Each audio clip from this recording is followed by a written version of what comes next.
friends, and welcome back to our homestead. Today I would like to share with you my favorite recipe and a simple recipe of golupci. Golupci, holuptsi, or guamkis if you're Polish. You can call them any way you want to, and if you don't know what that means, all it means is just stuffed cabbage rolls. And today I'm going to do a very simple recipe, and I'm going to show you my ingredients. And I really go with the simple ingredients because that's what I hope you all have in your fridge, in your pantry, in your root cellar, or whatever you store your vegetables. So let's get going. So we're gonna start with cabbage, and we have a very little head of cabbage and a medium head of cabbage, and I'm gonna show you how we can use this cabbage. You may not need this much. For this recipe, all you need is a medium size of cabbage, but I'm making a little bit more. Then we're gonna need 2 onions, and these are like on a larger side, 2 onions, couple of carrots, 3 or 4 good sized cloves of garlic.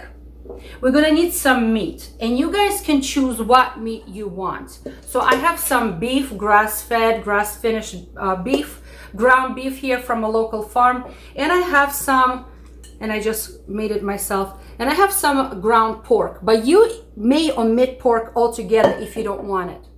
As far as meat, guys, you really can choose any meat you want. If you want to use turkey, ground chicken, ground venison, ground pork, ground beef, ground lamb, whatever you like. So it's really to your taste. But I just want to warn you that some of the ground meats like ground turkey, ground chicken, and ground venison, they're more on the lean side. So I suggest adding an additional little bit of more fat, because this is a comfort food. So it's supposed to be one of those juicy, succulent kind of dishes. As far as spices, I'm going to be putting them into the sauce because we're going to need tomato-based sauce. And I have 1 quart of homemade plain sauce, tomato sauce. There's nothing to it. If you guys don't have that, just use any other tomato sauce of your choice. Salt, black pepper, Italian dry spices, little bit of paprika. It's about a teaspoon of each. And like I said, I'm gonna have the garlic that I'm gonna be adding to this as well. And then at the end, I'm gonna finish everything with dill, because you know us, Eastern European, we love dill. We put it into everything. So one of the ingredients is already cooking. I had rice, 1 cup of rice that I washed it 3-4 times until the water came clear. And then I put it to cook with 2 cups of water. So 1 cup of rice to 2 cups of water. And that is gonna cook until all of the water dissipates, it absorbs, and I'm gonna turn it off and I'm gonna let it cool, completely cool off before I use this in this recipe. And that's why that's going first. But in the meantime, I'm gonna start preparing some of my ingredients. What kind of equipment do you need for this? Well, obviously you're gonna need a pot that you're gonna be cooking it in. You're gonna need a skillet where you're gonna be making your sauce, a cutting board, couple of knives, or whatever knives you're gonna use. And then I like to use this cheese grater right here, because that's how I'm gonna be grating my carrot, shredding it into small pieces. And also I have this little food processor here where I'm gonna be pulverizing 1 of the onions. If you don't have it, you can just chop it up small. And I like to use a pair of gloves when I'm working with meat sometimes, because I don't want it getting in my rings or whatnot.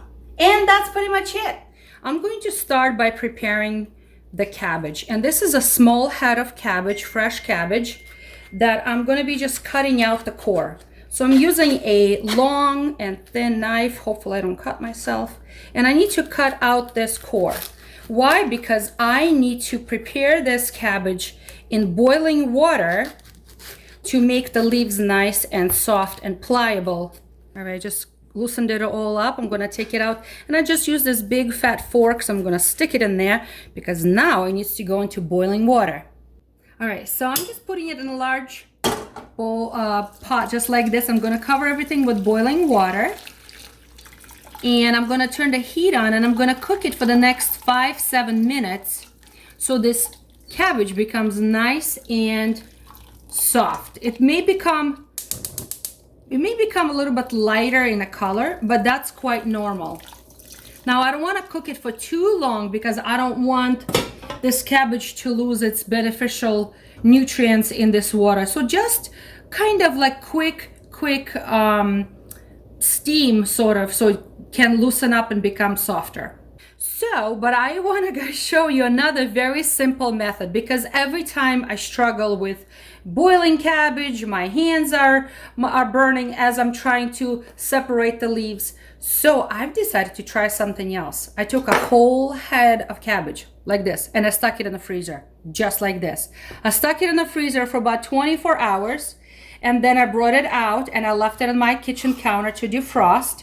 And now it's defrosting and look how easy the leaves come out and look how pliable they are. No boiling needed, no burning hands. I think it's an amazing method. So I'm just gonna take out the extra couple of outer layers because I don't need them. They were, a little damaged, and I'm gonna be just focusing on the inner layers of the cabbage so I can use it for my stuffed cabbage rolls. So I ended up adding a little bit more boiling water in here because it was just not reaching the top layers. And now I am just peeling off the layers from the cabbage and I'm keeping them in the water here to soften them up because they're still very, very firm. We want them to be very soft and pliable.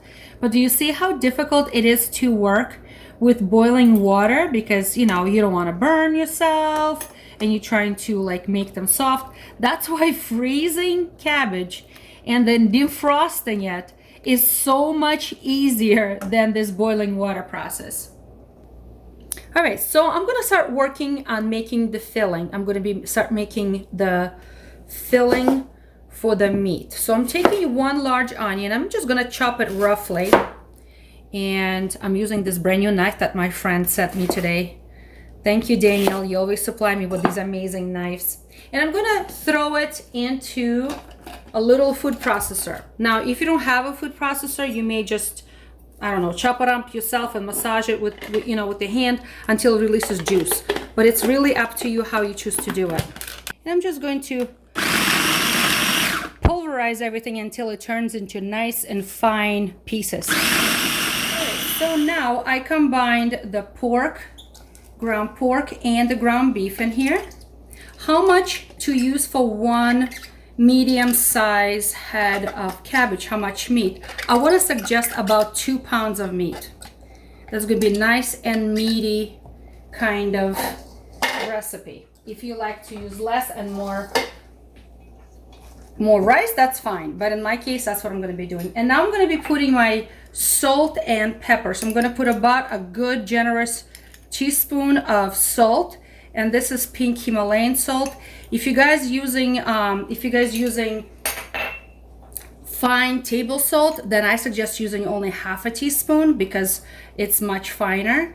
I'm going to be putting about a half a teaspoon or so of black pepper, and I'm going to be adding those spices are going to go into the sauce. All right, and now I'm just going to mix everything together.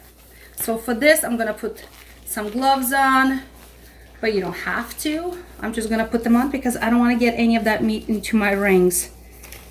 All right. And I'm just going to mix everything together so now everything is incorporated, okay, together. And it should be nice and soft mass together. And then I will add the rice in here as well. Hey guys, I totally forgot to tell you. I forgot an egg. We're supposed to add an egg to the meat mixture. Oh my goodness, I forgot the egg. Totally forgot the egg. Look at this beautiful homegrown egg. Look how orange it is. So I'm gonna put the egg in here and I'm just gonna mix it all together. And the reason why I like to add the egg, you don't have to, but it does make a difference. It helps the meat to stay together in kind of cohesive way. So that's why I like the egg in here. All right, so over here, look at my rice. It's all nicely fluffed up and all cooked up. It's not all the way cooked yet, I don't think, but you know what? It's fine. It will finish cooking in here inside the cabbage itself, okay?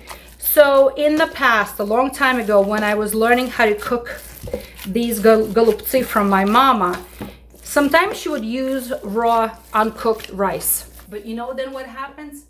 As the rice cooks, it draws up all of those liquid that you put into your goluptsi. And sometimes there's not enough liquid.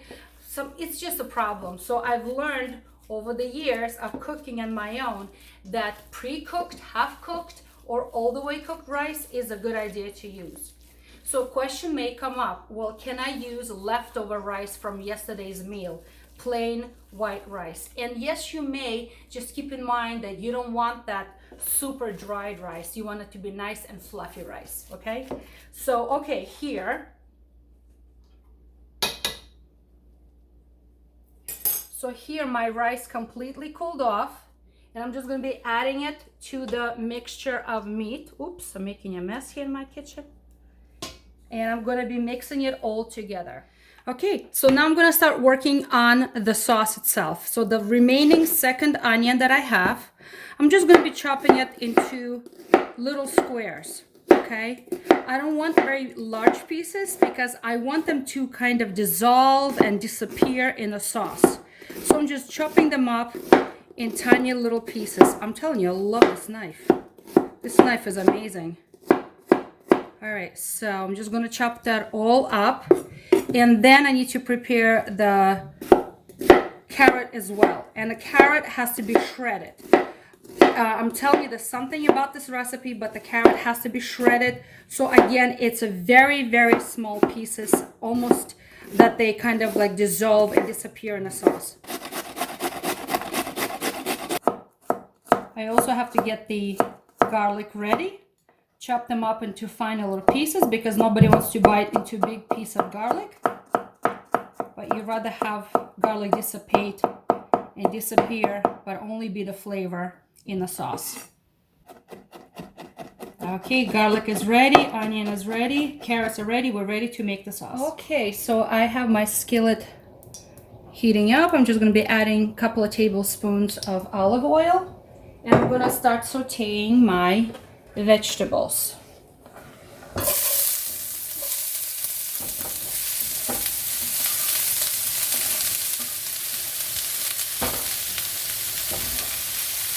And the garlic.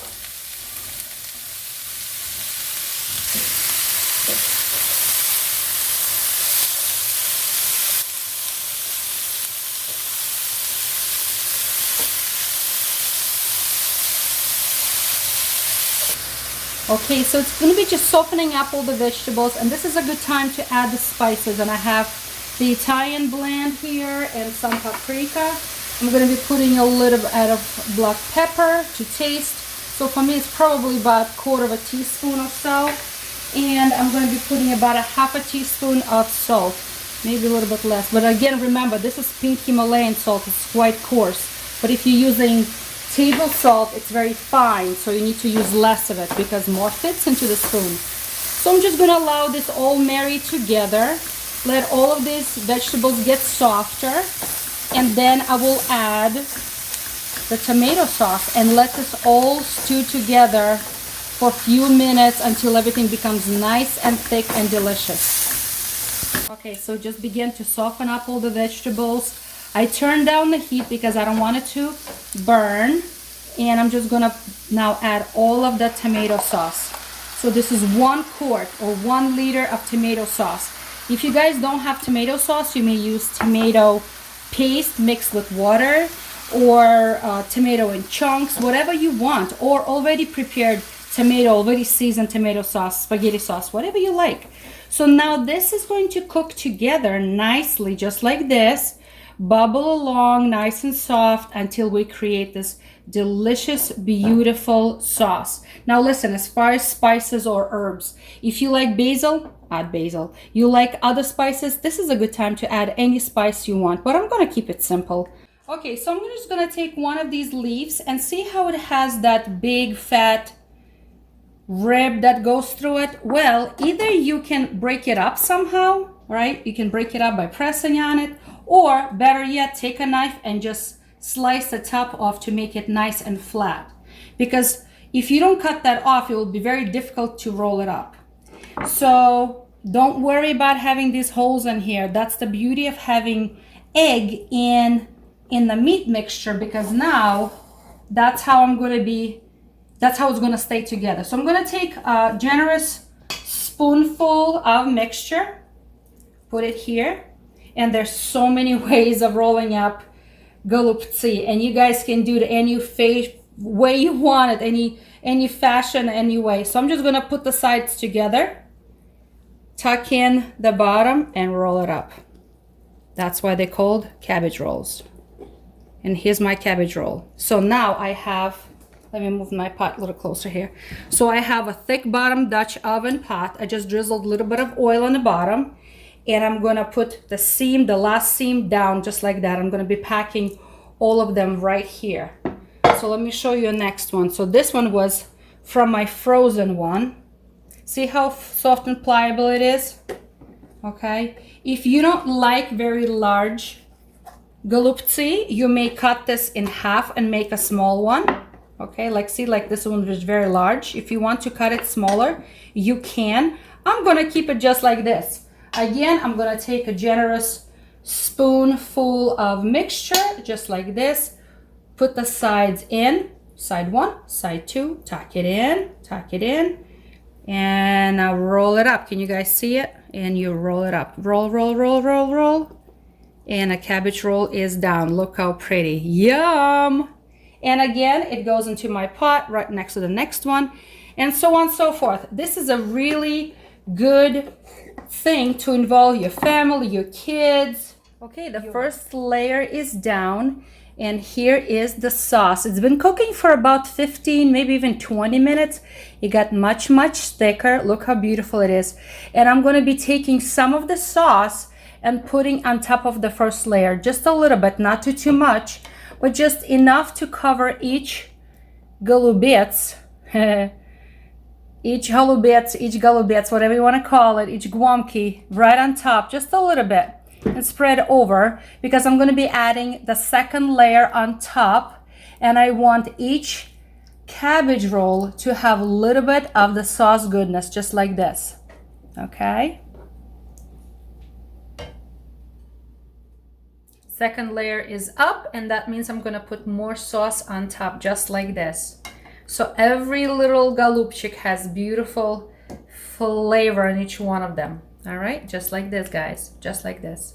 Oh, in case you're asking about sour cream, I know that there's some recipes that call for sour cream in the sauce. No, my friends, you'll see it later. There will be sour cream, but not right now.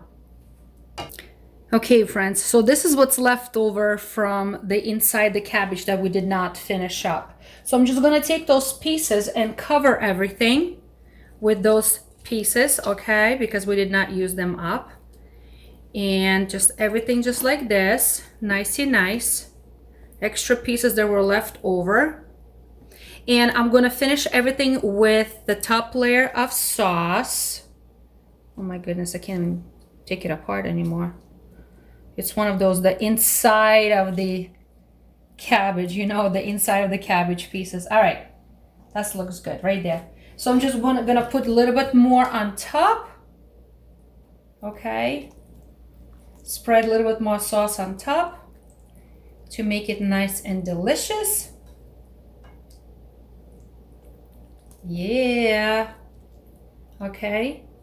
And I'm not gonna add any more water, because the rice was pretty much fully cooked, so there's really no need to put out any more water. However, I will take a little bit drizzle of olive oil, because I really like how it adds a little bit of crispiness, especially around the edges, just like this, just a little bit. Trust me, it's not much, maybe a tablespoon altogether.